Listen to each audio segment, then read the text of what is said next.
termasuk kiai yang kalau ngelepas haji, mungkin yang haji itu mangkel. Karena saya tidak pernah muji-muji haji, meskipun saya melepas orang haji. Umumnya kiai kalau ada orang haji kan dilepas haji mabrur, tidak ada lain balasan kecuali surga. Itu ngenes ketika si kiai pidato tadi ternyata ngenes. Ngenesnya seakan-akan surga itu hanya milik yang haji. Anak koyok kulo sepudi Gus wong kulo ora kelar kaji.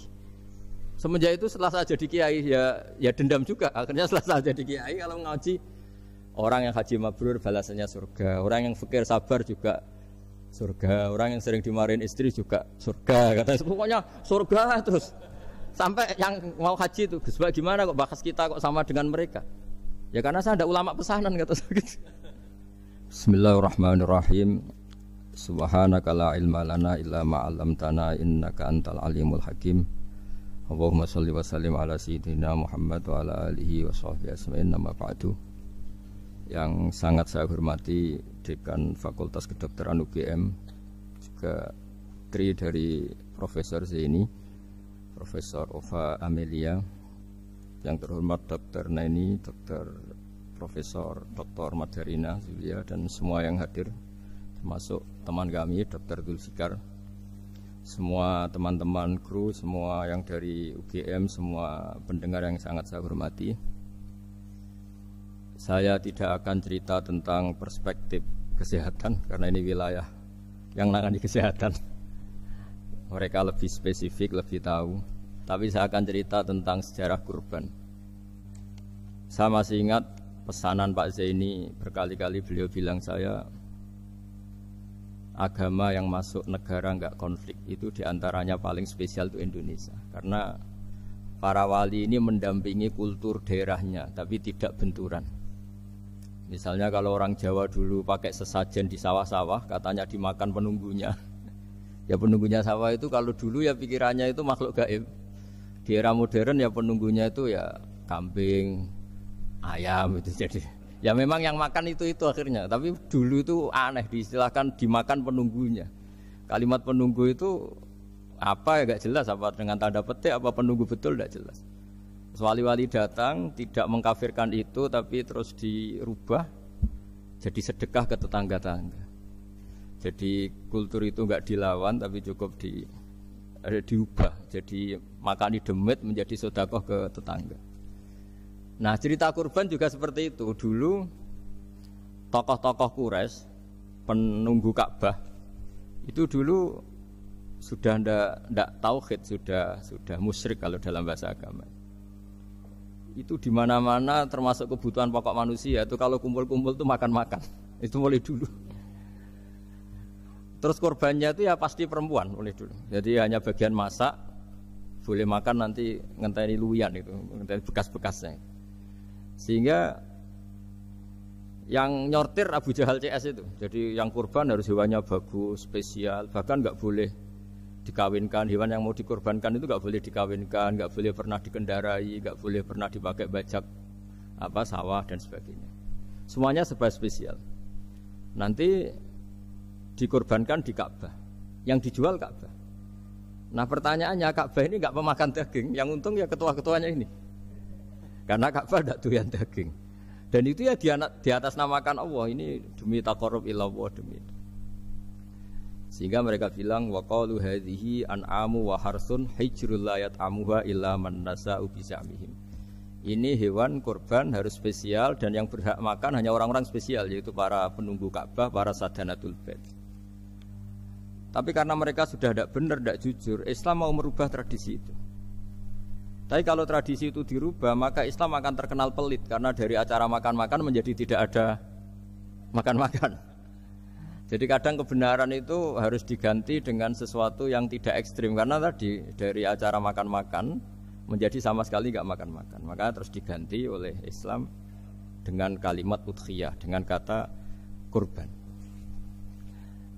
Nah, kenapa itu harus terjadi? Karena kurban itu sebetulnya syariatnya Nabi Ibrahim, di mana orang Mekah itu memang turunan Nabi Ibrahim, sehingga sisa-sisa makan-makannya masih. Cuma mulai ada melenceng, ada sesajen, ada khurafat, ada bid'ah. Kemudian itu mulai masalah. Terus Rasulullah Muhammad SAW datang ingin benahi itu. Tapi yang dibenahi adalah menghilangkan kemusyrikannya, bukan makan-makannya. akhirnya diganti oleh udhiyah. Nah, kenapa ada kurban? Kalau dalam banyak literatur, Nabi Ibrahim alaihissalam itu nabi yang paling dengan tanda kutip mengklaim kalau beliau itu orang paling sayang kepada Allah, paling dekat kepada Allah. Enggak ada yang dicintai selain Allah. Beliau memaklumatkan itu baik secara lisan maupun di gemuruh hatinya, di bisikan hatinya, di detak jantungnya, pikirannya seperti itu. Pas itu beliau belum punya putra karena beliau termasuk lambat punya anak. Suatu saat ditakdir punya putra yaitu Ismail. Pas seneng-senengnya jalan, pas seneng-senengnya punya anak, sama Allah disuruh nyembelih. Anak kamu harus kamu sembelih. Ibrahim kaget. Kenapa ya Allah? Kamu adalah orang yang sering ngomong bahwa yang paling kamu cintai saya. Tapi setelah ada anak kamu, kayaknya enggak. Protes Nabi Ibrahim, Pak. Yang benar Gusti, iya harus anak kamu. Karena beliau kadung janji, kadung komitmen yang paling dicintai Allah, tidak ada yang lain. Saya akan mencintai engkau ya Allah, meskipun harus korbankan anak saya. Sehingga cerita terus disyariatkannya korban itu. Ketika Nabi Ibrahim berkomitmen melaksanakan perintah itu, Ismail juga mau nurut, bersama Allah diganti oleh hewan kurban yang bernama kambing. Sehingga versi cerita itu bahwa Allah akan maklumi ketika orang mencintai Allah secara serius, bersamaan dengan itu orang juga mencintai anaknya dengan proporsi masing-masing. Itu di khazanah-khazanah yang saya baca. Versi kedua, tapi ini nanti nggak perlu dipertanyakan. Nanti kalau UGM tanya itu versi yang paling baik, yang paling benar gimana? Yang tanya juga bid'ah, yang jawab juga bid'ah nanti. Karena itu wilayah yang kadung terjadi. Jadi kalau dalam ilmu hadis itu, kalau kadung terjadi, mbok kamu unggulkan yang mana, tetap saja yang terjadi hanya satu, mau kelewat. Beda dengan istihad solusi. Karena mau terjadi ya kita uji coba. Kalau nggak cocok yang A ya cocok alternatif B, alternatif C. Kalau sudah kelewat, mau gimana? Kalau salah ya salah aja kan. Versi kedua begini, semoga versi kedua ini yang benar. Kalau ini benar, keren. Nabi Ibrahim itu memaklumatkan diri. Kalau dalam bahasa Arab itu iddia itu mengklaim bahwa dia adalah orang yang paling sayang terhadap makhluk Allah, semua hamba Allah. Terus beliau diterbangkan ke langit. Ya karena UGM ini lembaga akademik, nanti saya baca teksnya. Kalau bahasa Arabnya itu takbirnya. Diterbangkan ke langit, ke alam malakut. Ya tidak usah ditanyakan, saya terbang gimana, nanti ribet nanti itu. Setelah diterbangkan di langit, wa kadzalika nuri Ibrahim malakutas samawati wal ardh, diperkenalkan alam langit, terus dipertontonkan. Itu ada sekian hamba Allah yang nyabu, yang ngefly, yang dugem, pokoknya yang maksiat-maksiat itu. Ibrahim ditanya sama Allah, gimana itu mereka menurut kamu? Damirhum, habisi saja Allah. Mereka makan rezekimu, hidup di bumimu, tapi mereka tidak mengindahkan engkau. Matikan saja. Sama Allah diturutin. Jalan-jalan lagi sampai 3 kali peristiwa tempat-tempat maksiat itu dihabisin sama Nabi Ibrahim. Beliau minta sama Allah supaya itu dihabisin. Singkat cerita, terus beliau diturunkan sama Allah. Setelah diturunkan, ya Allah tidak jawab, tidak apa. Allah itu punya sunnah, punya tradisi. Dengan nabinya itu tidak jawab. Suatu saat Nabi Ibrahim disuruh bunuh anaknya, disuruh nyembelih. Protes kan? Huwa samratu fuadi. Ini kekasih saya, putra saya. Kenapa engkau nyuruh membunuh? Terus kata Allah, kamu tidak ingat di malam kamu saya mi'rajkan melihat hamba-hambaku, dan itu yang bikin aku, dan saya cinta sama mereka yang bikin saya. Kamu enak saja minta dibunuh. Sengkerian gantian saya yang minta, kamu tidak nurutin gitu. Kamu pas minta saya tidak tak pikir, langsung tak turutin. Kenapa saya yang sekarang minta kamu mikir gitu. Tapi huwa samratu fuadi, itu buah hati saya. Dan memangnya makhluk-makhluk itu makhluk siapa? Saya yang bikin. Kamu enak saja nyuruh bunuh. Nah semenjak itu jadi kearifan kita. Makanya Mbak Ova ini kalau guyonan di dunia kiai, kalau ada majikan bentak pembantunya yang salah meletakkan piring atau gelas, pasti cara berpikir mesti pembantunya tidak cantik. Karena kalau salah tok kok dia cantik, itu mesti mikir. Enggak bisa orang bentak orang cantik gitu. Jadi sama, misalnya saya janjian sama Gus Fikar. Janjian, Gus datang hari Senin gini-gini, ternyata beliau enggak datang. Kalau saya tidak punya utang, tidak atasan saya pasti marah. Sudah janji kok gini-gini. Saya bisa marah itu sebetulnya sebabnya itu dua. Saya kecewa dan dia tidak punya jasa. Tapi yang diomongkan hanya, wah semua kamu khulful wa'di apa? Enggak tepat. Coba kalau ini atasan saya jadi dosen karena beliau misalnya. Saya punya utang beliau. Mbok nyulayani janji apa kan? Nggih mboten napa-napa. Sama. Ada majikan mencintai pembantunya karena sangat cantik. Mana ada mencahno piring. Omahe dirubuhno itu ndak apa-apa gitu kan gitu. Sama. Makanya ada guyonan di dunia kiai itu, ada anak perempuan kan enggak lazim ya, perempuan pakai GL Pro kalau dulu, mungkin sekarang pakai Ninja, pakai celana jin. Sopo iku wong luput suwuk itu? Siapa itu perempuan kok gitu? Niku ponakane jenengan, Mbah. Astagfirullah, muga-muga pangeran nyepuro. Jadi langsung rubah dari maksudkan menjadi ndak karena keluarga. Nah, jangan-jangan kebencian kita pada maksiat itu oke, kita wajib benci maksiat, tapi tetap ada catatannya. Plus yang maksiat itu tidak orang yang terkait dengan kita. Coba kalau yang maksiat itu orang yang terkait dengan kita, itu anak kita, ponakan kita, mungkin istri kita, paling mintanya ya Allah ampuni. Sama-sama maksiat, yang satu minta dihabisin, yang satu kita minta diampuni. Fair gak kita sebagai manusia? Tidak fair. Tidak fair. Nah, iya gak fair ya? Apa ya fair? Mikir. Makanya kalau ada guyonan, ya itu tadi. Ada supir salah dimarahin, pasti supir ini belum pegang rahasia. Tapi kalau sudah pegang kartu, si majikannya punya apalah gitu, simpanan gitu. Wah ini pegang, berani marah gak? Tidak ada. Ini dokter kelik juga ada masalah. Itu pengalaman sekali. Jadi itu guyonan kiai. Makanya jadi manusia itu gak pernah adil sebenarnya. Makanya Allah pernah mensifati manusia itu wa kanal insanu zaluman jahula. Manusia itu sangat zalim dan sangat bodoh. Kalau misalnya jenengan tanya, orang soleh pun itu gimana? Orang soleh asal manusia tidak nabi, itu ya mesti ada zalimnya.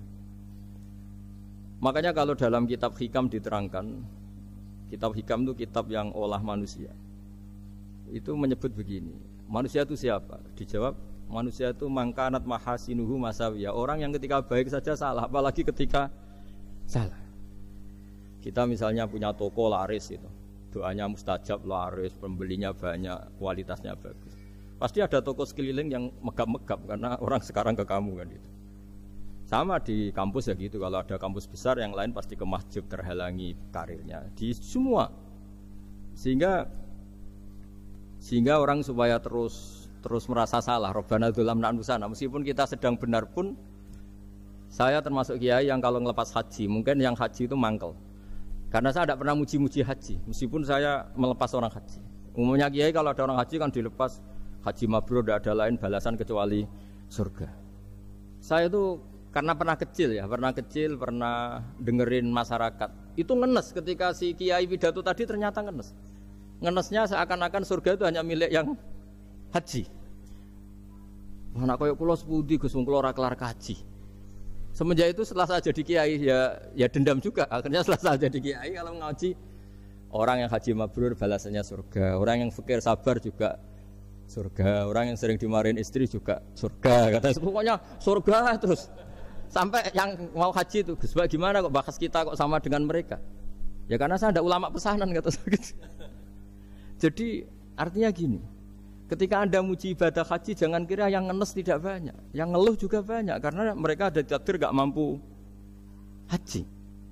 Itu hebatnya Islam. Islam juga datang dengan solusi-solusi, misalnya Jumatan itu hajinya orang miskin, orang yang ingat Allah mulai subuh sampai matahari terbit juga sama dengan umroh.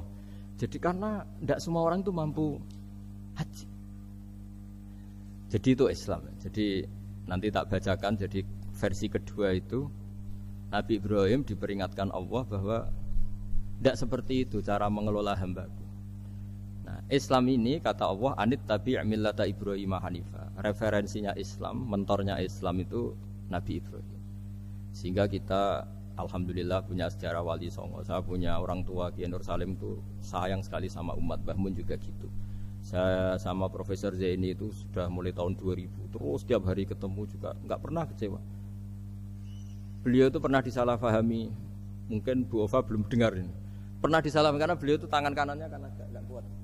Jadi kalau ngambil papa itu pakai tangan kiri.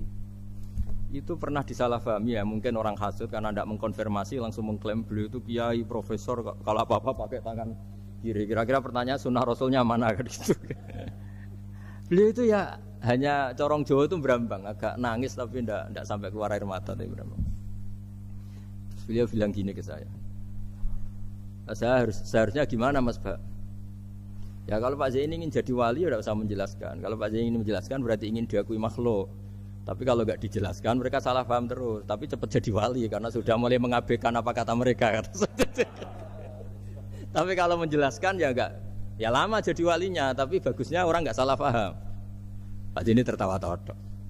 Jadi wali apa enggak? Jadi saya tuh lama sekali sekamar dengan beliau ada di badan wakaf ya Mas Fajar ya. Badan wakaf yang atas itu kan dulu tempatnya Pak Rektor kan kosong. Nah, itu kita tempati sama Pak Zaini bertahun-tahun tiap hari diskusi. Dan nggak pernah ceritanya beliau itu penting. Karena seneng guyon, memang khasnya ulama itu seneng guyon. Kemarin saya ketemu Pak Kures, beliau cerita, saya ini punya idola Gus Pak. Kalau manggil saya Gus kadang ya Pak. Dulu beliau doktor filsafat, lama-lama jadi Syekhul Azhar. Itu kalau ke kuliah pakai bis, kata Pak Kures pakai bis. Suatu saat di Al Azhar itu kan beda dengan di yang lain ya, agak-agak modern. Si gurunya ini, beliau itu karena banyak yang berdiri, beliau duduk ada perempuan berdiri, terus yang lelakinya berdiri, terus jatah duduknya dikasihkan perempuan. Perempuannya itu pakai pakaian yang agak minim, agak seksi lah, agak minim. Terus si Syekhul Azhar tadi saat itu belum Syekhul Azhar, punya 2 permen. Ini ceritanya Pak Kures punya 2 permen terus. Yang satu sudah dibuka, yang satu masih bungkusan masih ditawarkan. Silakan Mbak kamu milih yang mana? Milih yang masih itu. Padahal bukanya itu supaya lebih gampang. Ternyata milih yang masih bungkusan. Kenapa Mbak? Ya ini lebih steril karena pakai bungkusan. Oh iya. Itu pelajaran itu. Terus Pak Kures nantang saya. Gus Pak punya enggak cerita tandingan? Wah kalau saya kebalikannya Pak. Di kereta itu ada Cina, enggak khitan ya. Ketemu sama kiai kampung. Kenapa khitan? Enggak khitan juga sama gini-gini gitu. Terus dikasih pisang. Terus dimakan dikupas dulu. Kok udah langsung aja. Terus kata Pak Kures, nah ternyata sama Pak Zaini sama Pak Kures itu dibalik ke profesorannya. Ceritanya itu ya guyon terus. Karena memang agama ini itu kalau masalah kebenaran itu serius. Tapi dibalik kebenaran ini yang perlu dicatat oleh semua yang mencintai agama ini, bahwa Allah itu tidak butuh taat kita. Dan Allah tidak akan gagal sebagai Tuhan karena maksiat kita. La tanfa'uhu ta'atuhum wa la tadurruhu maksiatuhum. Allah tidak akan ngefek ketika semua orang taat ya enggak ngefek, semua orang maksiat juga enggak ngefek. Karena Allah ini zat yang punya eksistensi sejati, sehingga hubungan kita dengan Allah itu enggak ngefek ke Allah, tapi ke kita sendiri. Sehingga mereka lebih rileks karena enggak merasa harus mati-matian bela Allah. Allah tetap Al-Qayyum, zat yang bisa berdiri sendiri. Sehingga di kitab-kitab itu ada bab namanya Mizahun Nabi, guyonan-guyonan Nabi. Itu ada babnya sampai di kitab Ihya, di kitab banyak lah gitu. Masyhur itu suatu saat ada orang sepuh sowan ke Nabi karena sudah sepuh. Beliau pamit lah, kira-kira jam segini pamit, ya Rasulullah saya mau pulang karena nanti kemalaman. Karena beliau jalan kaki yang orang sepuh. Kata Nabi, "Dah tenang saja di sini, nanti pulang kamu udah jalan kaki. La ahmilan naki alab ninaqah. Nanti kamu tak naikkan anaknya unta." Pikirannya orang sepuh tadi namanya anak unta itu ya kecil. Wa ma fa'altu bibni naqah. Apa yang bisa saya lakukan dengan anak unta? Sudah tenang saja. Setelah beliau ngaji lama, ya dikasih unta tua itu. Silakan kamu bawa unta saya ini. Ini kan unta tua, ada anak unta. Ya meskipun tua ya anaknya unta kata Nabi. Ya tapi cerita saja. Meskipun tua juga anaknya unta. Jadi agama itu rileks. Nabi Ibrahim kembali lagi ya karena syariat Ibrahim. Nabi Ibrahim itu pernah minta supaya nyawanya itu diperpanjang karena umumnya orang itu kan ingin nyawa panjang, ingin umurnya panjang. Beliau yakin penting nyawa panjang, umur panjang. Allah tidak jawab gak apa. Suatu saat ada tamu, orangnya itu sepuh sekali. Nabi Ibrahim karena orang yang sangat menghormati tamu dikasih kurma, anggur. Itu setiap dimakan dikunyah meler lagi keluar. Karena sudah sepuh, nggak ada giginya, dikunyah keluar lagi. Itu jawabnya Nabi Ibrahim, ya Allah, masuk lagi ke kamar, sholat lagi, mengcancel doa panjang umur. Katanya Ibrahim, oh jenengan jawab toh. Gitu. Artinya kalau ingin tua sekali ya nasib kamu kayak itu gitu. Jadi karena beliau tahu itu jawaban terus masuk kamar, oh jawab tuh Gusti jenengan, terus membatalkan doanya. Itu Nabi Ibrahim. Kalau orang sekarang enggak, ndonga ngarani, ya tua ya tetap sehat, tetap wah itu. Itu lebih ribet itu. Iya, jadi karena doa itu kalau enggak diperjelas itu ya repot. Ini cerita supaya kita berislam itu ceria. Saya Mbah Mun itu meskipun kiai top, senengannya nggih guyon bapak saya. Tapi guyon itu ada yang wajib. Saya dulu itu janggal. Ini cerita ya, mungkin kalau di kampus-kampus umum agak asing, tapi ini cerita. Nuduh zina itu dosanya besar sekali. Saya ulang lagi, nuduh orang lain zina itu dosanya besar sekali. Disebut bab qadzaf. Saya pernah menjumpai 3 kiai besar Bu Ova, 3 kiai besar. Kiai top semua. Di majelis itu ada gosip bahwa si A itu punya selingkuhan sama Sri itu misalnya atau dengan siapalah dengan perempuan. Itu kalau di Arab itu senengannya pakai Salma, Laila Majnun Salma. Kalau di Jawa itu kasihan korbannya itu. Ya, tapi itu contoh saja. Itu si Kiai 3 tadi gak ngefek, malah tanya gini, loh apa perempuannya cantik? Wah cantik sekali Mbah. Cantiknya sampai kayak apa? Malah bicara cantiknya perempuan. Saya itu ya pertama iskal. Ini Kiai kok bakas orang apa? Cantik. Orang ayu ya. Setelah majelis itu bubar, yang penggosip tadi ya yang gosip ini gak kiai, yang pembisiknya ada kiai, yang gosip ini gak kiai. Cuma kiai 3 ini posisi mendengar. Tapi malah tanya cantiknya tadi. Singkat cerita setelah orang itu pulang bilang gini, Gus. Itu kalau saya bilang iya dengan gosip itu, saya ikut qadzaf, saya ikut menuduh orang lain zina. Itu dosa besar. Selain itu saya kiai, kalau saya bilang iya dianggap membenarkan. Maka untuk mengalihkan gak bicara nuduh, jadi guyon tadi. Jadi guyonnya itu karena kalau kita tadi bilang iya artinya mengiyakan. Dan itu artinya qadzaf, punya dosa besar karena nuduh orang lain zina. Diperparah dia kayak besar kan orang menjadi percaya karena yang ngomong bukan penggosip lagi tapi ya. Maka dialihkan tadi. Loh, ayo nucung. Gitu. Sampai segitunya kearifan. Sehingga dulu ketika Ma'is itu seorang sahabat yang pernah salah besar. Itu Nabi ketika beliau ada gosip salah gitu ya, Nabi masih jangan-jangan kamu hanya mimpi, Cung. Jangan-jangan kamu hanya megang, tapi tidak sampai zina. Sampai terakhir Nabi tanya, Afi aklika syai'un, jangan-jangan otak kamu itu sudah agak error. Saking tidak inginnya Nabi mempercayai hal-hal seperti itu. Nah, problem kita di zaman sekarang justru kadang nyari-nyari supaya tahu buktinya. Yang dulu para orang soleh menghindari bukti itu supaya enggak suudzon, sekarang orang mencari-cari bukti. Padahal itu dilarang, wala tajassasu, orang enggak boleh mencari-cari kesalahan orang lain. Nah, itu kearifan yang saya dapatkan dari Bapak, dari Mbah Mun, dari Pak Zaini, dari Pak Gores. Mereka orang-orang yang luar biasa menghindari ngomong penting. Sekarang itu orang banyak yang sering ngomong penting. Sebenarnya itu malah salah. Karena kalau ngomong penting itu vonis terhadap orang lain. Tapi kalau kamu rileks, tidak. Nabi dulu itu rileks sekali. Ketika beliau ngaji gini, terus ada pemuda lewat bawa cangkul mengabaikan pengajian Rasulullah. Banyak sahabat bilang, celaka orang itu ada Nabi ngaji kok tidak ikut. Jawabannya Nabi unik. jangan-jangan dia punya keluarga yang harus kerja, dan kalau harus kerja untuk nafkah keluarganya itu juga ibadah. Itu ya sunnah saya. Jadi Nabi rileks saja, tidak tersinggung, tidak. Nah, kenapa kita butuh rileks? Karena kebenaran sekali dipaksakan itu jadinya benturan. Dan itu wali-wali Songo itu dulu sudah berpikir seperti itu. Sehingga Pak Zaini yang sering ngendikan sama saya, kita ini bisanya mengikuti Mas Ba, kalau manggil saya Mas, tidak bisa benturan. Sehingga tadi ada modifikasi dari sesajen menjadi sedekah, dari apa menjadi apa. Jadi tidak langsung benturan. Dan itu khazanahnya, bacaan-bacaannya banyak sekali, termasuk peristiwa Udhiyah tadi. Jadi dulu kurban itu dipakai ajang orang-orang tokoh Quraisy supaya dapat daging yang bagus, di atas namakan Ka'bah. Jadi agama ini dijual mulai dulu.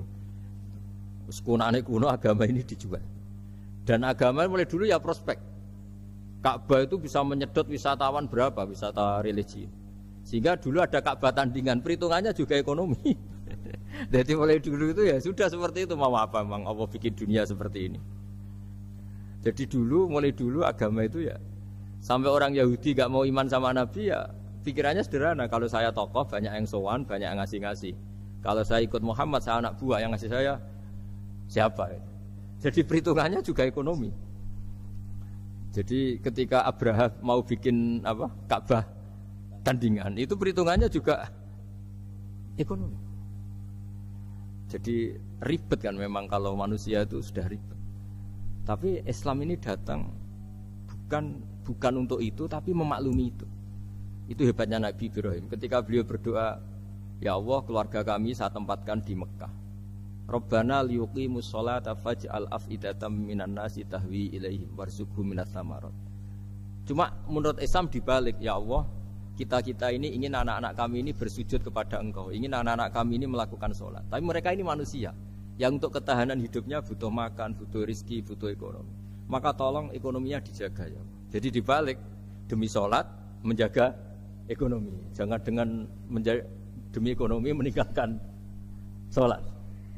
Jadi dibalik, jadi demi sholat menjaga ekonomi. Juga termasuk menjaga politik. Andaikan tidak ada orang Islam yang cakap politik, terutama yang soleh-soleh, kemudian negara bikin aturan ala mereka, sholat dianggap larangan, pengajian dengan larangan, juga repot. Makanya mulai dulu kiai-kiai itu ya politik, karena nggak ingin negara ini diatur oleh orang yang anti sholat, anti agama. Karena kalau negara terserah yang sedang jabat, kemudian yang jabat tidak soleh, bisa nganggap maksiat-maksiat tidak ilegal, yang pengajian justru ilegal.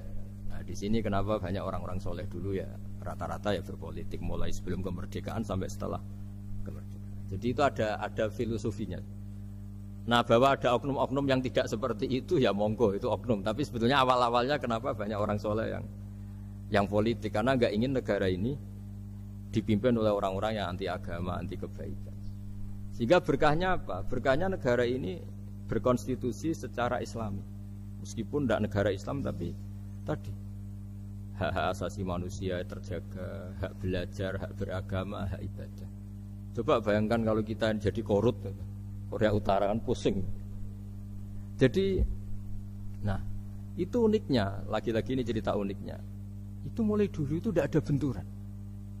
Ketika ada Masumi, ada Partai NU, ada macam-macam. Muhammadiyah datang di Jogja itu Mbah Ahmad Dahlan itu teman dekatnya Mbah Hasyim. Saya tahu banyak tentang, namanya dulu Darwis. Itu dulu ngajinya sama pernah buyut-buyut Qiyami di sini. Dulu ngaji Mbah Soleh Darat, Mbah Ahmad Dahlan sama siapa itu Mbah Hasyim. Ketika di Mekah yang Mbah Ahmad Dahlan ngaji Syekh Khotib Minangkabau itu ya sama Mbah Hasyim.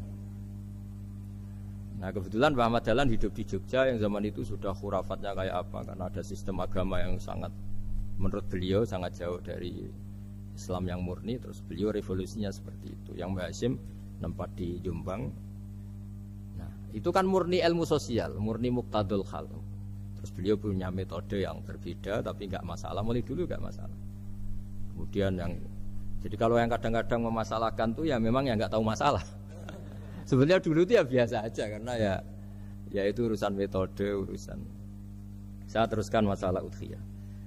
Jadi yang diceritakan Nabi Ibrahim tadi, bahwa benci seseorang kita atas namakan maksiat itu tidak segampang itu. Karena jangan-jangan kebetulan yang maksiat itu keluarga kita. Apakah kita punya kebencian yang sama saat yang maksiat itu keluarga kita, atasan kita, teman kita? Ya kayak tadi. Kalau saya corong Jawa dibelenjani janji, ada orang janji sama saya nggak tepat waktu, saya bisa marah itu pasti sebabnya jelas. Itu bawaan saya nggak berjasa sama saya. Kalau kata dokter Kelik nggak cantik ya. Tapi kalau itu orang yang misalnya rektornya bilang, maaf ya saya tidak bisa datang hari ini, tidak apa-apa. Mesti manut itu. Atau yang nyelain janji kiai itu, cuma ngurus teko itu. Ini betul nopo-nopo. Gayane aja kita marah karena full wadi apa ingkar janji. Sama. Intinya Nabi Ibrahim itu coba kalau yang maksiat itu anak kamu berharap saya ngasih tobat kan, bukan langsung tak habisin kan. Intinya Allah ingin bilang ke Nabi Ibrahim, andai kan yang maksiat itu anak kamu, ingin saya menghabisi apa tak kasih tobat? Ya kasih tobat ya. Ya seperti itu saya yang bikin. Maka di Al Azhar sana kalau cerita orang-orang alim itu masyhur. Ada tempat maksiat mau dihabisin sama orang-orang yang sangat keras. Ketemu Syekh Mutawalli Sya'rawi, ditanya, andai kan mereka mati saat maksiat, itu mereka ke surga apa ke neraka? Ya ke neraka. Terus ditanya sama Syekh Mutawalli, kalau mereka ke neraka, akan adzalika muradan Nabi? Apa seperti itu yang digadaki Nabi? Umatnya mati terus masuk neraka karena belum tobat? Tidak, Nabi inginnya mereka tobat dulu. Ya sudah, jangan dihabisin. Kamu berproses ikut mentobatkan mereka. Kebetulan ini mau mendengar. Jadi kita lunak, kita baik itu ya semuanya ingin la'allahum yarji'un, semoga mereka kembali, mereka tobat. Bukan lunak dengan arti mengakui maksiat itu satu kebaikan, itu yang bahaya. Kalau lunak sampai mengakui itu maksiat itu kebaikan, itu bahaya sekali. Tapi kita lunak karena kita ingin berproses untuk bertobat. Karena tadi, kalau kita punya nurani itu mesti, andai kan yang maksiat itu anak kita, atau teman dekat kita, atau orang yang berjasa sama kita, apa kita bisa tegas? Kira-kira gimana? Bisa kamu tegas sama anak kandung? Berat. Ditantang minggat saja pusing. Ya makanya terus, ini saya baca teks aslinya ya supaya mungkin sebagian yang punya kitabnya atau memang punya tradisi akademik supaya mendengar ini. Saya baca ini versi yang kedua ini di kitab Hikam. Kitab Hikam itu termasuk kitab pegangan para kiai, halaman 4 juz 2. Diredaksikan gini, waqat adzaballahu ta'ala, ini masih tentang kurban. Waqat adzaballahu ta'ala khalilahu Ibrahim fi ba'di mawatinihi al-azimah. Jadi Allah kalau dalam bahasa Arab memberi teguran itu namanya takdib. Makanya kalau orang nakal itu, kalau orang Jawa bilang kurang ajar. Sebenarnya ajar itu kan tahun ajaran baru. Ajar itu kan barang baik. Ya kan disebut tahun ajaran baru. Pengajaran, ajar itu kan barang. Jadi kalau kurang ajar berarti kurang baik. Itu bahasa Arabnya orang yang kurang ajar perlu diajari. Itu kalau orang Arab bilang ditakdib. Diwarai toto kromo, diadabkan. Jadi belum punya adab diadabkan. Itu udah, tapi tentu Nabi Ibrahim nggak sampai kurang ajar. Ini kan cerita bahasa ya. Jadi kalau sebenarnya ajar itu udah buruk-buruk kurang ajar, berarti orang ini kurang pelajaran, kurang. Tapi di Jawa itu agak salah kaprah. Kalau kurang ajar itu ekstrim. Misalnya duduk di meja itu disebut kurang ajar. Sebenarnya ada se-ekstrim itu. Saya teruskan ya. Terus wa 'allamahu kaifa yatakhallaqu bihadzal khuluqil karim indatilaihi alal asrar. Terus kan anak Ibrahim annahu arhamul khalqi qol farafa'ahu wa ta'ala hatta asyrafa ala ahlil ardi. Nabi Ibrahim diterbangkan ke langit sehingga melihat di bumi yang maksiat-maksiat itu. Faqala ya rabbi damirhum, habisi saja. Terus faqala wa ana arhamu bi ibadi minka ya Ibrahim ihbit fala'allahum yatubun wa yarji'un.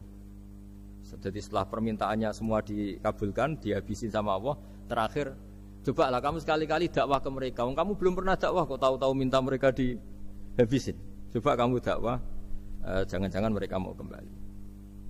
Nah terus sebagian cerita itu terus diteruskan ketika suatu saat Ibrahim akhirnya diminta menyembelih putranya.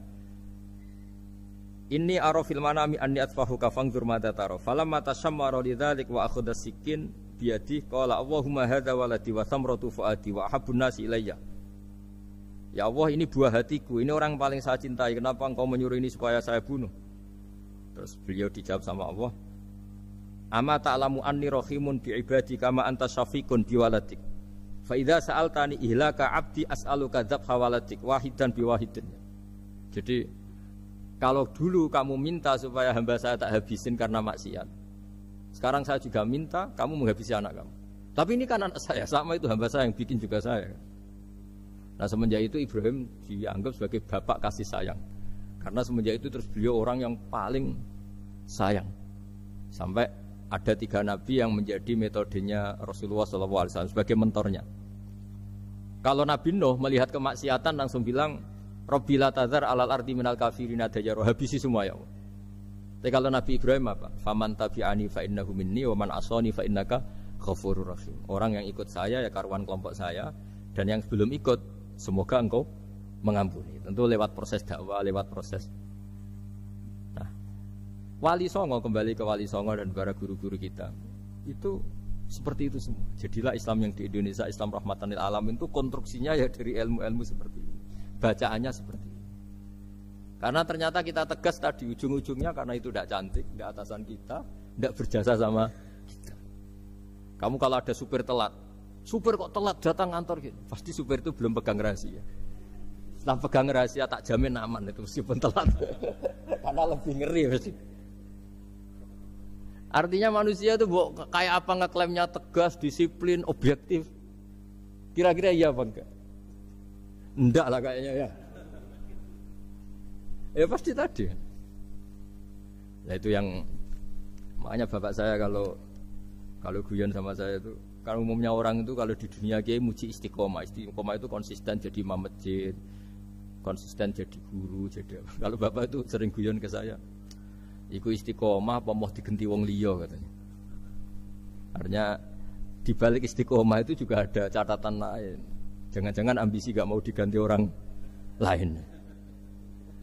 Jadi intinya manusia itu dalam benar saja ada unsur salahnya, apalagi pas salah gitu maksudnya.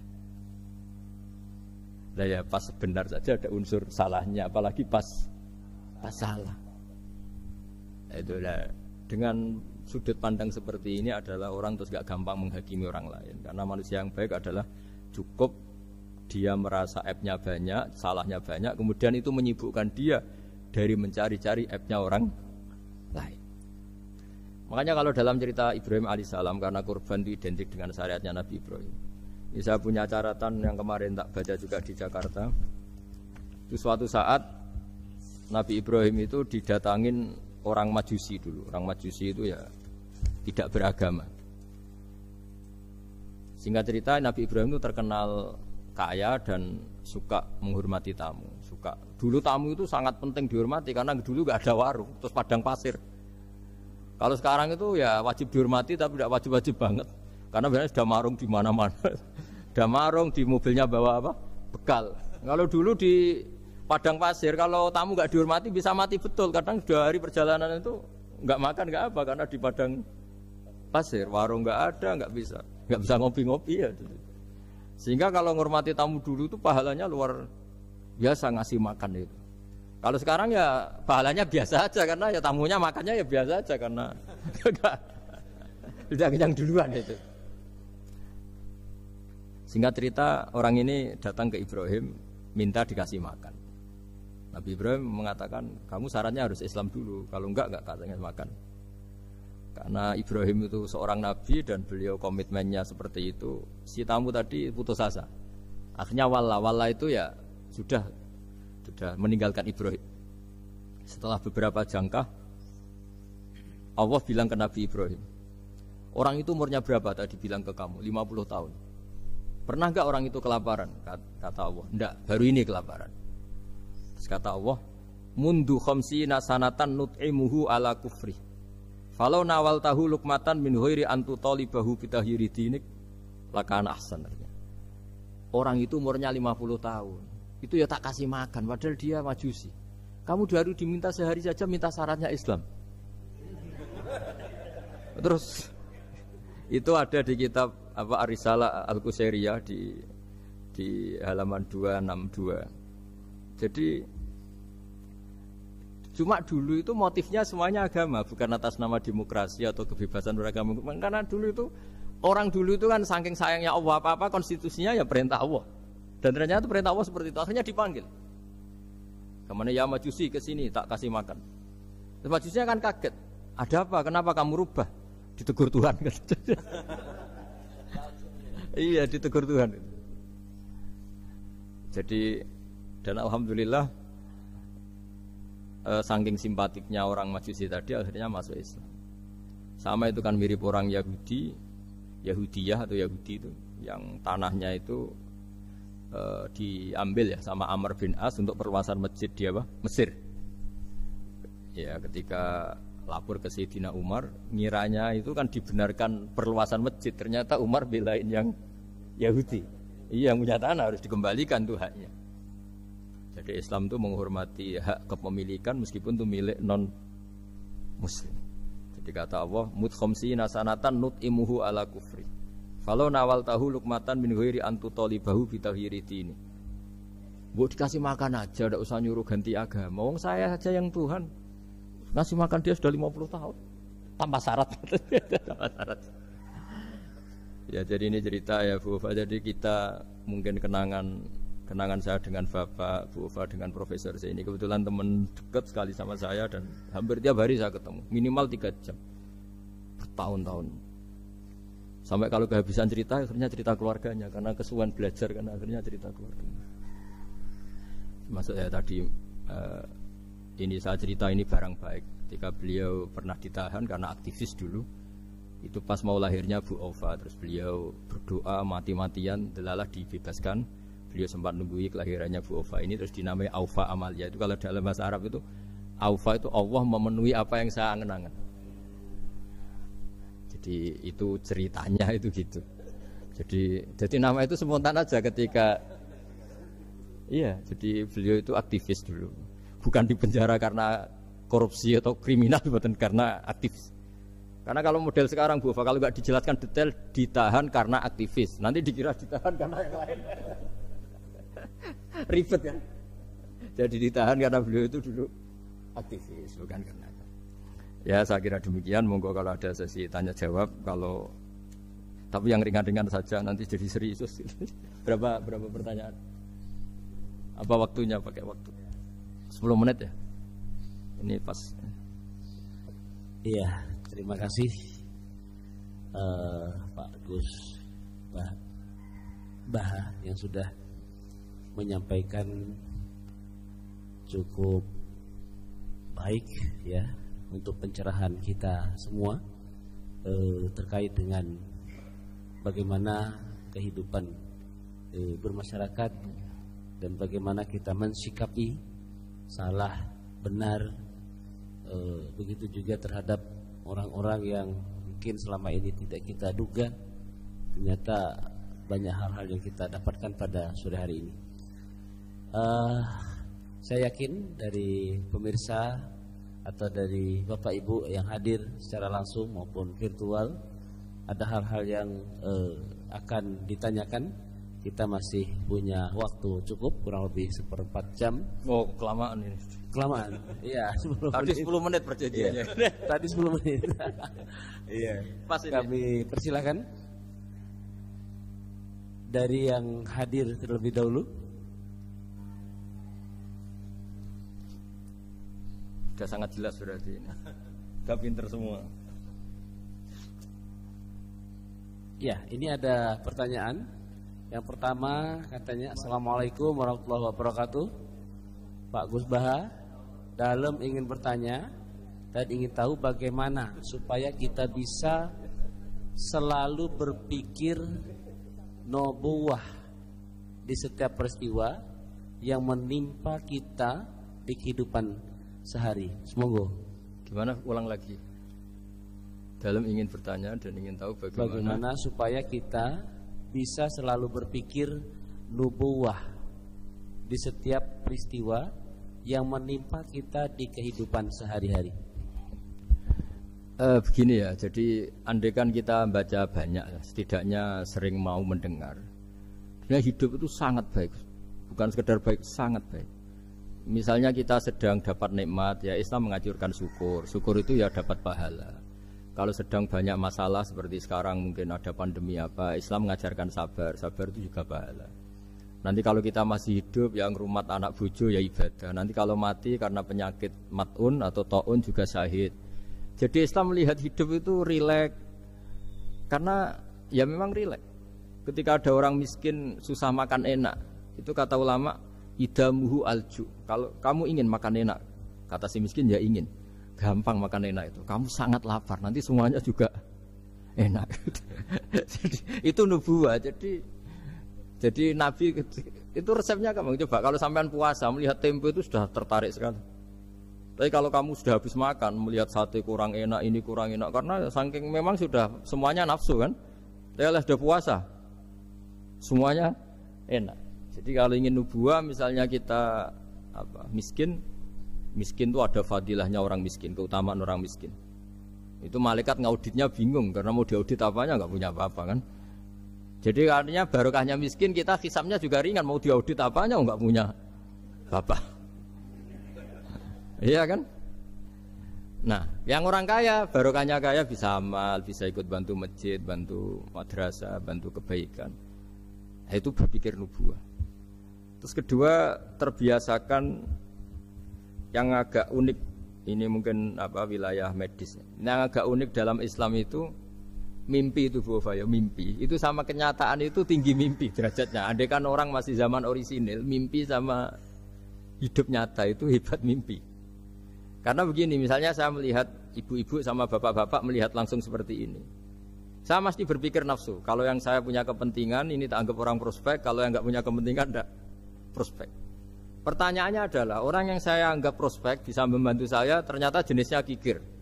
Yang tak anggap tidak prospek ternyata jenisnya dermawan. Kita kan sebenarnya enggak tahu. Lalu pertanyaannya, pandangan kita terhadap orang lain itu berdasar fakta apa berdasar harapan? Berdasar harapan. Tapi kita ngeklaim seakan-akan itu fakta. Nah, beda dengan mimpi. Asal tidurnya benar loh ya, tidak makan banyak terus ngorok tidur itu. Tidurnya benar misalnya kita posisi normal, wudu, setelah wudu baca ayat kursi terus tidur kayak posisi orang meninggal ya, mujur utara ya. Ya, pokoknya kayak orang meninggal itu. Ya, utara dan selatan terus menghadap kiblat. Itu kalau mimpi.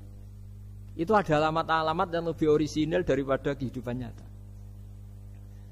Ini contoh agama. Nah, artinya gini, makanya Nabi pernah ngendikan mimpi itu bagian dari 46 dari bagian kenabian. Itu jumlahnya 46%. Tapi ya tidur yang seperti tadi. Artinya gini, sarana kita bisa mendeteksi alam gaib, kalau boleh dibahasakan alam gaib, itu sebetulnya orang Islam itu masih punya sarana satu, yaitu mimpi. Karena dengan mimpi ini semua organ kita, semua sistem kita itu kayak off. Setidaknya sistem keinginan kita. Yang ada adalah pemberian gitu, cara berpikir agama ya. Saya tidak tahu kalau cara berpikir media. Jadi kalau orang tidur, itu sistem keinginannya dia kan habis, hilang. Yang ada keinginan Allah. Jadi dia posisi diberi. Tapi kalau kita terjaga gini, melihat orang lain, wah ini prospek, ini enggak. Padahal faktanya orang ini yang kita sebut prospek ternyata antipati sama kita atau enggak keinginan nolong kita. Yang kita bilang enggak prospek justru orang yang di hatinya ingin menolong kita. Kan enggak pernah tahu kita. Makanya banyak orang salah pilih kan di situ. Karena bagaimana orang lain kamu vonis atau kamu hakimi, kamu statuskan sesuai keinginan kamu. Kalau mimpi kan enggak bisa. Nah sehingga kalau dalam penelitian Bu, kenapa Nabi itu, mimpinya Nabi itu wahyu. Ya kan kalau dalam agama kan mimpinya Nabi itu wahyu. Karena tidurnya normal gitu. Normal artinya kelas A tadi lah.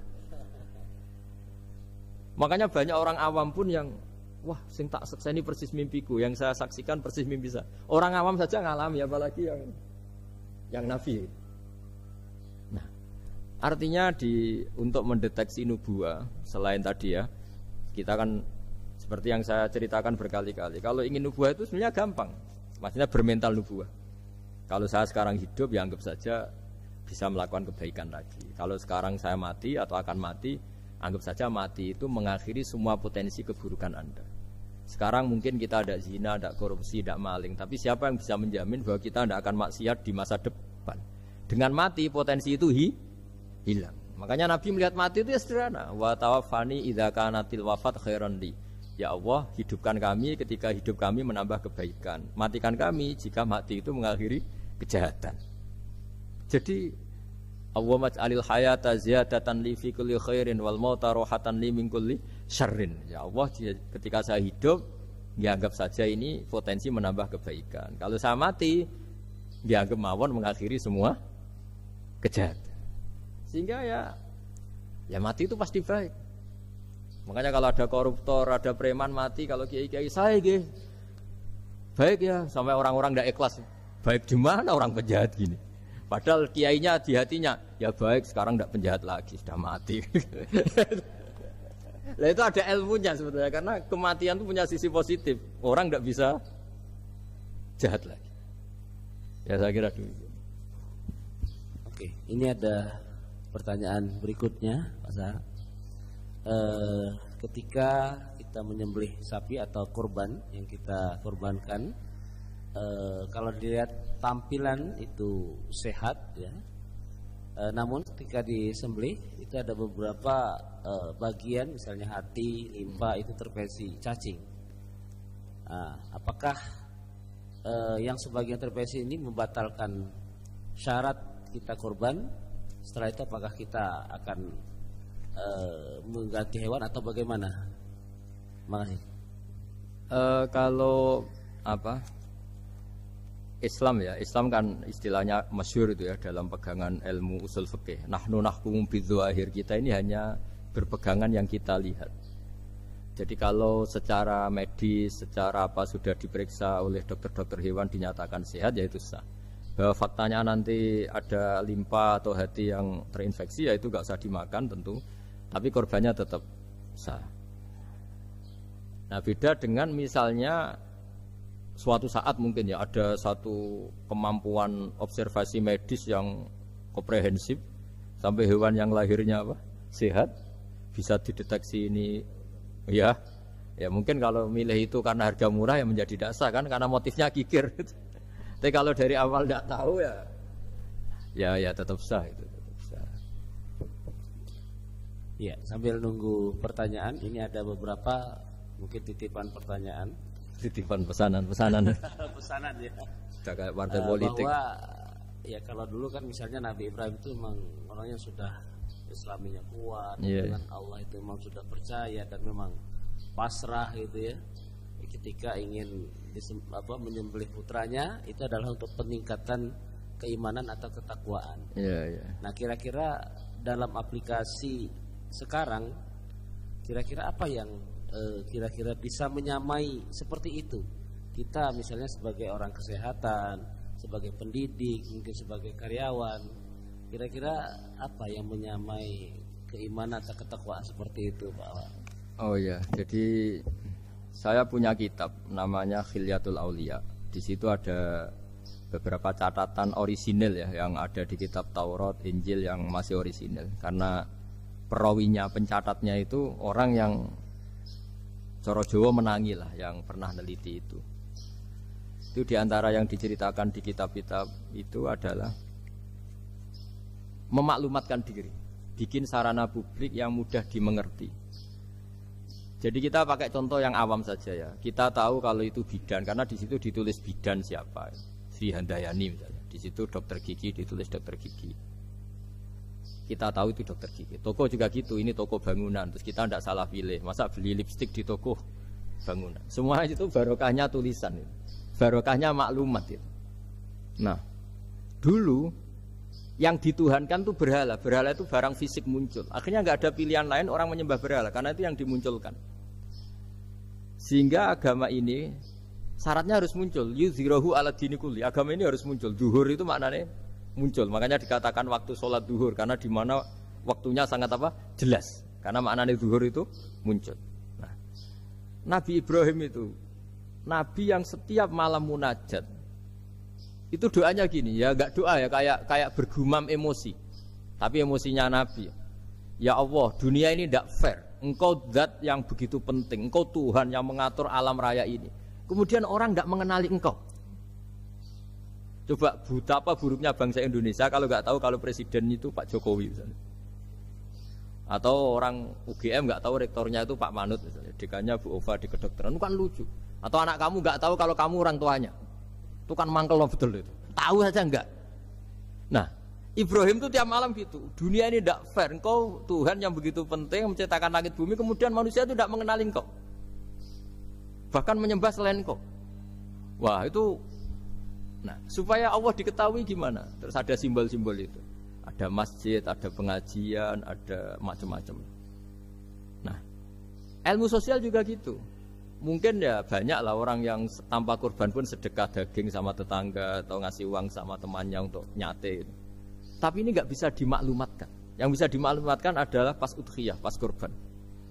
Jadi intinya gini, kebenaran itu menjadi baik. Itu kalau dimaklumatkan terus orang lain mudah mengakses. Dan itu termasuk syariat besarnya Nabi Ibrahim. Makanya disebut sya'irullah, sesuatu yang terkenal sekali. Jadi syiar itu pengajian supaya apa? Syiar itu harus terkenal. Nah barokahnya terkenal itu menjadi tahu. Misalnya ini masjid diketahui. Masa kan nyuwun sewu misalnya ini klub saja ada namanya, masjid nggak ada misalnya menaranya. Orang mau ke maksiat gampang mencari, mau ke masjid enggak. Makanya Mbah Mun guru saya itu termasuk unik, berfatwa masjid itu wajib ada menaranya. Dulu saya iskal wajibnya di mana. Tapi setelah saya pikir-pikir memang menara itu penting karena tadi mau tempat maksiat aja gampang, masa ke masjid susah. Terus tulisan kamar mandi juga penting karena dengan itu tamu gak mikir kan. Ya kalau gak ada tulisannya yang cowok ke wanita, yang wanita ke cowok kan ya ribet. Nah, di antara syariat Nabi Ibrahim yang mendekatkan ke Allah apa? Memaklumatkan.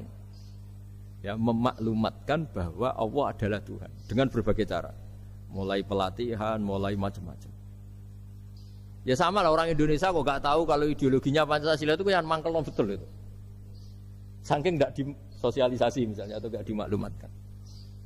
Jadi awalu hadaddin itu at-tahaddi atau wal i'lam. Pertama Nabi jadi Nabi dari Gua Hira, itu ya langsung naik ke Gunung Sofa, memaklumatkan diri kalau beliau Nabi yang mengajarkan tauhid. Jadi makanya saya ini ya umumnya orang kiai lah, saya Pak Zeni semuanya itu sebenarnya inginnya juga orangnya. Karena apa? Karena tidak tahu kan.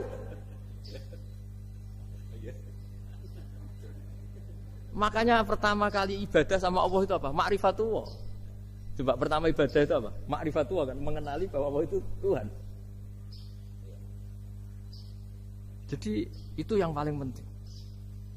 Kalau tidak tahu, ya misalnya di pondok saya ini terus dianggap Pak badhe metu sinten lho, aku kiai deh ditakoni. Kan ngenyak uang gitu. Jadi makanya Nabi Ibrahim itu mangkelnya kayak apa? Wong dunia ini milik Allah, kemudian orang-orang ini nggak tahu Allah itu siapa. Taunya makhluk kayak berhala, kayak apa yang malah dianggap Tuhan.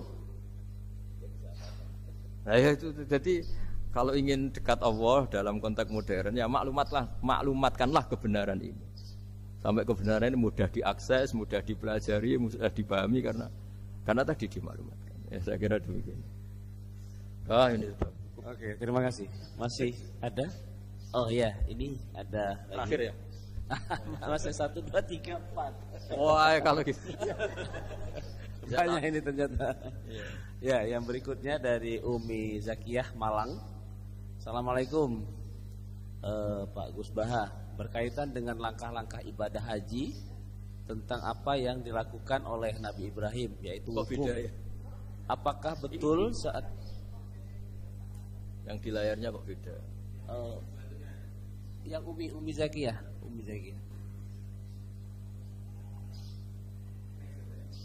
Next.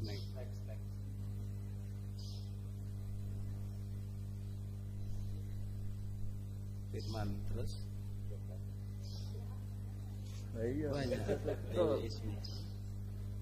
Harus dibatasin kan? Oh iya. Iya nanti kita batasi. Kok nanti ya? Soalnya sangat menarik ini. Iya. Ini ada Dewi Ismi. Apakah benar? Ya ini, apakah benar kisah penyembelihan Ismail itu dipalsukan? Nah, itu jawabnya gampang, nggak benar. Apa hubungan kurban dengan Idul Adha yang secara harfiah artinya perayaan atau merayakan waktu duha? Nah, monggo. Kalau cerita penyembelihan Ismail itu jelas benar ya, karena ada di Al-Quran. Jadi yang jadi perdebatan mufassir itu apakah benar-benar Ibrahim itu sampai menyembelih, maksudnya sampai meletakkan pisau di leher, apa setelah berkomitmen mau menyembelih sudah dibatalkan Allah karena Allah menghormati apa? Komitmennya. Jadi tapi hampir semua ulama berpendapat memang ya sempat benar-benar sampai fisik Ibrahim meletakkan apa? Pisau di lehernya, kemudian lam yu'assir syai'an, misalnya tidak membekas sama sekali terus diganti itu. Jadi cerita itu populer sekali. Tapi yang penting adalah tadi cerita saya bahwa itu karena Ibrahim pernah mengklaim beliau cinta Allah itu enggak tertandingi oleh makhluk apapun. Terus diuji ketika punya anak, mencintai anaknya. Terus diuji dengan cara kalau kamu betul hanya mencintai saya, ya anak kamu sembelih itu. Ternyata mau juga, berarti betul gitu. Tapi setelah betul ya sudah tetap normal lah tetap. Tapi tidak usah dipraktekkan nanti kalau. Terus kalau masalah udhiyah itu bukan kaitannya dilakukan waktu duha, ndak. Memang duha yudhi tadkhiyatan itu artinya ya menyembelih yang memang kebetulan waktunya setelah sholat. Nah, waktu sholat itu kemudian bisa dibahas Arabkan waktu duha. Jadi ya memang saling terkait. Kalau bahasa Arab itu memang semuanya begitu. Jadi kalau orang yang perilakunya baik itu disebut Muhammad, orang yang terpuji. Sehingga Nabi Muhammad punya nama lain namanya Ahmadu, saya memuji Allah. Kan Hamidah Yahmadu, kalau ingsun Ahmadu saya memuji. Jadi kalau bahasa Arab memang itu bofa. Kalau bahasa Arab itu memang unik. Bahasa Arab itu semuanya itu merujuk kosakata. Makanya kalau Pak Quraisyah menulis tafsir itu mesti melibatkan kosakata. Kayak Rasul itu asli maknanya Rasul itu ya utus.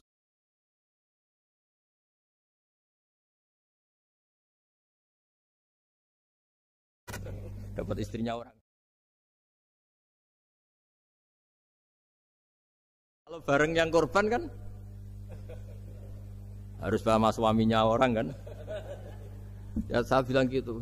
Ya Allah itu tidak kayak yang kamu pikirkan gitu. Kalau dia ikhlas ya nanti kan tetap ke surga itu ya gampang saja lah, harus seperti itu. Jadi dia bayangkan. Yang jelas memang kaedahnya gitu ya. Kalau satu sapi cukup untuk 7 orang. 7 orang itu bisa keluarga, bisa orang yang kita amali ya. Karena memang Islam mulai dulu itu membolehkan orang amal untuk orang lain. Jadi dulu ada orang, ya Rasulullah, orang tua saya ini sudah sepuh. Beliau sangat ingin haji, tapi kalau haji nggak bisa karena sudah tidak bisa berkendara unta. Kata Nabi, ya sudah kamu saja yang haji sebagai ganti bapak kamu.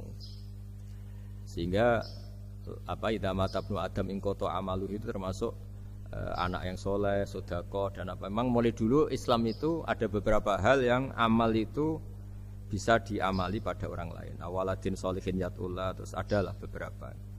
Nah korban juga gitu. Biasanya anak-anak yang soleh itu perasaannya dulu bapak kami miskin, nggak mampu berkorban, nggak mampu akikah. Biasanya anaknya terus melakukan itu untuk bapaknya. Nah memang jadi perdebatan ulama, apakah kemudian mayit ini dapat pahalanya enggak? Jawabannya gini, kalau mayit itu orang soleh dapat. Kalau nggak soleh, itu kemungkinan dapat kecil. Misalnya gini, ada mayit yang zaman hidup itu antipati ngamal. Kok enak, duitku sing ilang wong liya nyate gitu. Dia mentalnya mental kikir yang beranggapan kok kenaan tetangga kami, uang kami yang habis, orang lain yang nyate. Terus dia mentalnya gitu dibawa mati. Kemudian anaknya soleh berkorban untuk bapaknya. Lah yang seperti ini ada potensi gak sampai karena dia tidak pernah punya niat. Itu beda dengan orang yang zaman hidup memang ingin korban, cuma secara ekonomi nggak mampu. Makanya pentingnya innamal a'malu binniyat itu di situ. Amal itu terserah niat. dalam banyak sarah, ya, sarah itu penjelasan yang rinci, itu dijelaskan. Kenapa orang mukmin masuk surga selama-lamanya, padahal dia jadi mukmin hanya 80 tahun. Misalnya kita hidup di dunia kan rata-rata 80 tahun. Karena dia berkomitmen andikan hidup 1000 tahun juga tetap mukmin, andikan hidup 2000 tahun ya tetap mukmin, tetap sholat. Setiap orang soleh perasaannya gitu. Andikan kita hidup 2000 tahun juga tetap seperti ini kan, ya tetap sholat, tetap. Nah, sehingga karena niat itu dia diganjar surga selamanya. Karena dia bayangkan andikan di dunia selamanya juga akan iman selamanya. Nah, orang kafir juga berkomitmen gitu, yang belum rubah maksudnya. Kalau dia hidup ya akan kafir terus. Ya, makanya dia kafirnya 80 tahun, misalnya hukumannya juga neraka yang lama sekali karena. Nah, kira-kira itulah. Makanya kalau mayat tidak soleh ini kita yang sebagai ulama berdebat karena tadi itu kan ibarat gini, ada mayat sama sekali nggak pernah sholat, bahkan dulu itu mengkritik orang sholat, terus dia mati, anaknya jadi orang soleh sering tanya saya, Gus sholatnya bapakku tak kodoin ndak? Wong era sholat kodoin yuk kaku hati kan? Beda dengan misalnya kita punya bapak soleh misalnya, terus pas beliau koma ya misalnya ini koma 2 hari kan keluarganya kalau ngodoi kan paling 2 hari pas koma. Lah ini orang enggak sholat mulai kecil sampai tua sampai mati. Anaknya sholat tersiksa, anak saya tak kodok ikan. Lah bapakmu sholat boten. Wah ya kesel kowe. Sudah kesel, orang ini enggak pernah berkeinginan sholat. Kan beda dengan nyun sewu ibu saya atau bapaknya Mbak Ova. Memang ibu saya ya enggak sholat tuh karena sudah koma atau sudah apa, sudah banyak alat-alat medis yang terpasang. Ini cara ngodoi jumlahnya ya jelas. Dan sumbut karena memang beliau andikan sehat komitmennya juga sholat. Nah ini yang orang kadang salah kaprah, bisa enggak amal sampai mayit? Sebetulnya di dunia ulama perdebatannya bukan masalah sampai tidaknya, mayitnya ini siapa gitu. Kalau mayit ini soleh jelas dawuh Nabi man sanna sunatan hasanatan falahu ajruha wa ajru man amila biha ila yaumil qiyamah. Orang baik kemudian mengajarkan kebaikan pasti dia dapat investasi kebaikan itu. Dan siapapun yang meniru dia dapat sahamnya. Itu enggak ada perbedaan antara NU, Muhammadiyah, Wahabi, semuanya sama. Yang debat itu yang enggak paham. Tak jamin itu yang debat itu yang enggak paham. Wong hadisnya jelas sahih apa? Siapa yang mensyariatkan kebaikan, kemudian kebaikan itu ditiru oleh orang setelahnya, maka dia akan dapat kebaikan itu dan kebaikannya orang yang meniru itu. Itu kan hadis sahih, enggak ada perdebatan sama sekali. Ya terus yang terakhir ini, terakhir betul itu. Ya sudah. Iya. Kalau dituruti mungkin sampai Isya nanti ya enggak selesai nih. Pertanyaannya masih cukup banyak. Ya, terima kasih atas pencerahannya. Mudah-mudahan kita bisa mengaplikasikan dalam kehidupan kita sehari-hari. Untuk berikutnya agar kita mendapatkan hidayah, petunjuk dari Allah dan lebih barokah, kita akan menutup doa. Sebelumnya saya sebagai moderator, apabila ada kekurangan, kekhilafan, saya mohon maaf yang sebesar-besarnya. Dan apabila ada kebenaran, itu betul-betul dari Allah Subhanahu wa Ta'ala. Untuk selanjutnya doa penutup kami persilahkan kepada Gus Bah untuk menutupnya. Bismillahirrahmanirrahim. Ahmaduka bi anna lakal hamda la ilaha illa anta al-hanan ya badi'as samawati wal ardi ya hayyu ya qayyum ya dzal jalali wal ikram. Antar rizqana ya wa husna tawadifika wa tahadifika. Wa ma shalli wa sallim ala nabiyyika Muhammad wa ala alihi wa sahbihi. Wa maj'alna aminin salimin mu'afin min kulli bala'in ya akhir. Waj'al ya Allah istima'ana hadha istima'an mubarakan ma'suma wa iftiraqana ba'da hadhi iftiraqan mahfuza. Innaka ala kulli syai'in qadir, innaka ala kulli syai'in qadir, innaka ala kulli syai'in qadir. Allahumma yassir wa la tu'assir wa ma yassir wa la tu'assir wa ma yassir wa la tu'assir. Fa inna taysira al-asir 'alaika yassir wa anta ala ma tasha'u qadir. Rabbana atina fid dunya hasanah wa fil akhirati hasanah wa qina adzabannar. Sallallahu ala sayyidina Muhammad wa ala alihi wa sahbihi wa sallam. Subhana rabbika rabbil izzati amma yasifun wa salamun alal mursalin. Assalamualaikum warahmatullahi wabarakatuh. Pemirsa Hidayah Rabbi yang budiman, segala puji bagi Allah, Tuhan semesta alam. Salawat dan salam semoga tercurah kepada junjungan kita Nabi Muhammad sallallahu alaihi wasallam. kepada keluarga beliau, para sahabat dan seluruh umatnya yang istiqomah meniti jalan kebenaran hingga akhir zaman. Alhamdulillah, pada kesempatan kali ini, marilah kita merenungi satu tema yang penting dalam kehidupan seorang muslim, yaitu dua jenis dosa dan jalan menuju ampunan ilahi. Tema ini terinspirasi dari sabda Rasulullah SAW yang penuh makna. Tidak disebut sebagai dosa kecil apabila dosa tersebut dikerjakan secara terus-menerus, dan tidak disebut dosa besar apabila disertai dengan istighfar. Hadis ini diriwayatkan oleh Imam Ahmad dan lainnya, sebuah pesan yang ringkas namun mengandung pelajaran yang sangat dalam dan luas. Pemirsa Hidayah Rabbi yang budiman, dosa dalam pandangan Islam adalah sesuatu yang menghalangi kita dari rahmat Allah. Ia adalah noda di hati, penghalang keberkahan, dan sumber kesengsaraan dunia dan akhirat. Jika tidak segera disadari dan ditobati, dalam ajaran Islam dosa dikategorikan ke dalam dua jenis besar, yaitu dosa kecil dan dosa besar. Namun, sebagaimana sabda Rasulullah SAW tadi, pembagian ini tidaklah mutlak. Sebuah dosa kecil bisa berubah menjadi dosa besar jika dilakukan terus-menerus tanpa rasa bersalah. Sebaliknya, dosa besar pun bisa diampuni oleh Allah Subhanahu wa Ta'ala jika disertai dengan istighfar dan taubat yang sungguh-sungguh. Mari kita uraikan satu persatu. Pertama, dosa kecil yang dianggap remeh. Pemirsa Hidayah Rabbi yang budiman, dosa kecil adalah pelanggaran terhadap larangan Allah Subhanahu wa Ta'ala yang tidak disertai dengan ancaman langsung berupa laknat, neraka atau hukuman yang berat. Contohnya seperti berbicara dusta dalam hal ringan, memandang yang haram secara sepintas, bergibah ringan, atau meninggalkan amal sunnah. Namun ingat, dosa kecil ini bukanlah berarti bisa disepelekan. Dalam sebuah riwayat dari Abdullah bin Mas'ud radhiyallahu anhu, beliau berkata, sesungguhnya seorang mukmin melihat dosanya seperti gunung yang siap runtuh menimpanya, sedangkan orang fajir melihat dosanya seperti lalat yang hinggap di hidungnya, lalu ia usir begitu saja. Hadis riwayat Imam Bukhari. Itulah bedanya hati yang hidup dan hati yang mati. Mukmin sejati selalu merasa takut meski terhadap dosa kecil. Pemirsa Hidayah Rabbi yang budiman, jika dosa kecil dilakukan terus-menerus, maka ia bukan lagi kecil. Ia menjadi besar karena menunjukkan sikap meremehkan Allah Subhanahu wa Ta'ala. Perbuatan yang diulang-ulang tanpa istighfar menunjukkan bahwa hati telah menganggapnya bukan masalah.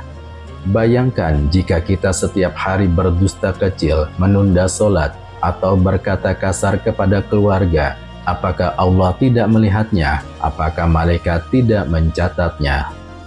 Allah Subhanahu wa Ta'ala berfirman dalam Al-Quran yang artinya, dan kamu mengira hal itu perkara yang ringan saja, padahal itu di sisi Allah adalah besar. Quran Surat An-Nur ayat 15. Inilah bahayanya meremehkan dosa kecil. Kedua, dosa besar yang terampuni dengan taubat. Pemirsa Hidayah Rabbi yang budiman, sementara itu, dosa besar adalah perbuatan maksiat yang jelas dilarang dalam syariat, disertai ancaman keras dalam Al-Quran dan Sunnah, seperti syirik, durhaka kepada orang tua, menghabisi nyawa orang, berzina, mencuri, memakan riba, dan sebagainya. Namun pemirsa yang budiman, kabar gembiranya adalah Allah Maha Pengampun. Tidak ada dosa besar yang tidak bisa diampuni jika pelakunya bertobat dengan sungguh-sungguh.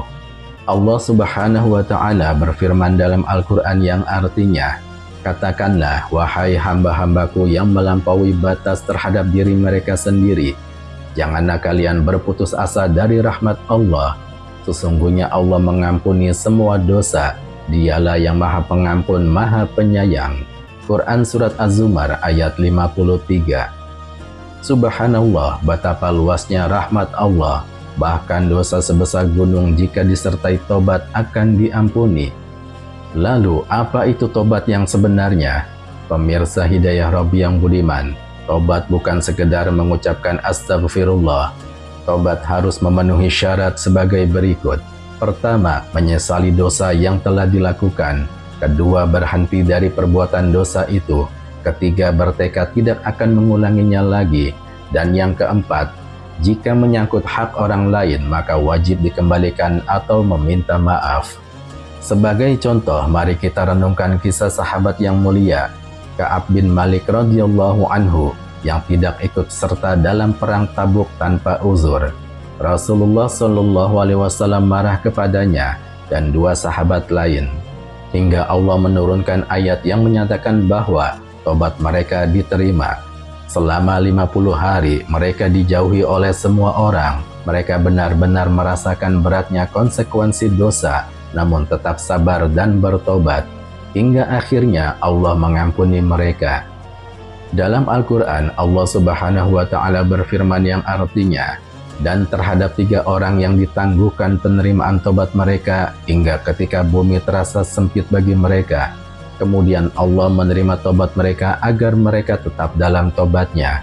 Sesungguhnya Allah, dialah maha penerima tobat lagi maha penyayang. Quran Surat At-Taubah ayat 118. Pemirsa Hidayah Rabbi yang budiman, janganlah kita menunda-nunda tobat. Kita tidak tahu apakah besok kita masih punya waktu. Jangan tunda sampai tua, jangan tunda sampai sakit, jangan tunggu sampai di penghujung usia, karena tidak ada yang menjamin kita akan sampai ke sana. Imam Hasan Al-Basri rahimahullah pernah ditanya, apakah tobat itu? Beliau menjawab, tobat adalah menyesali masa lalu, meninggalkan dosa saat ini, dan bertekad kuat tidak akan kembali kepada dosa itu di masa depan. Sungguh Allah maha penyayang, namun kita jangan menantang kemurahannya. Jangan berpikir, saya akan maksiat dulu nanti saya tobat. Itu bukan tobat, itu mempermainkan Allah Subhanahu wa Ta'ala. 3. Bahaya meremehkan tobat. Pemirsa Hidayah Rabbi yang budiman, salah satu tanda hati yang sakit adalah merasa aman dari dosa, merasa nyaman di dalam maksiat. Seseorang yang merasa aman dari azab Allah, maka dia telah tertipu oleh dunia. Allah Subhanahu wa Ta'ala mengingatkan, maka apakah mereka merasa aman dari makar Allah? Tidak ada yang merasa aman dari makar Allah kecuali orang-orang yang merugi. Quran Surat Al-A'raf ayat 99. Ketahuilah bahwa setan akan menipu manusia secara bertahap. Ia membuat dosa besar terlihat biasa dan dosa kecil dianggap tidak penting. Inilah jebakan yang harus kita waspadai. Keempat, kisah nyata yang menggugah. Pemirsa Hidayah Rabbi yang budiman, ada sebuah kisah nyata yang menyentuh. Seorang pemuda di Timur Tengah hidup dalam kemaksiatan. Ia suka minum, berzina, dan malas sholat. Suatu hari ia mengalami kecelakaan mobil yang parah. Dalam kondisi koma, ia bermimpi bertemu dengan seorang lelaki bersorban putih yang berkata kepadanya, waktumu hampir habis, Allah masih memberimu kesempatan, bertobatlah. Setelah sadar, ia menangis terseduh-seduh dan mulai berubah. Ia belajar agama, memperbaiki sholat, dan berhenti dari semua dosa. Hari ini, ia menjadi seorang da'i yang aktif menyeru ke jalan Allah. Semua itu karena satu kesempatan yang diberikan Allah Subhanahu wa Ta'ala. Pemirsa Hidayah Rabbi yang budiman, jangan tunggu teguran dari Allah dalam bentuk musibah. Mari kita buka lembaran baru dari sekarang. Kelima, istighfar, kunci penghapus dosa. Pemirsa Hidayah Rabbi yang budiman, Rasulullah Shallallahu Alaihi Wasallam yang ma'asum, yang diampuni dosanya yang lalu dan yang akan datang, tetap beristighfar lebih dari 70 kali dalam sehari.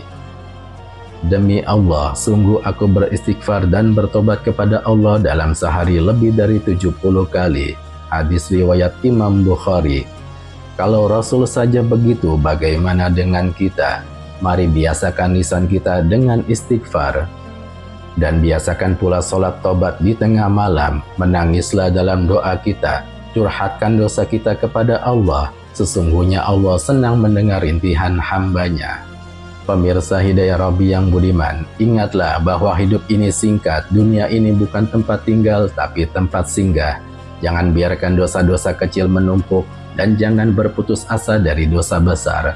Rahmat Allah lebih luas dari langit dan bumi. Mari kita jaga diri kita dari dosa sekecil apapun. Jangan biasakan hati kita dengan maksiat.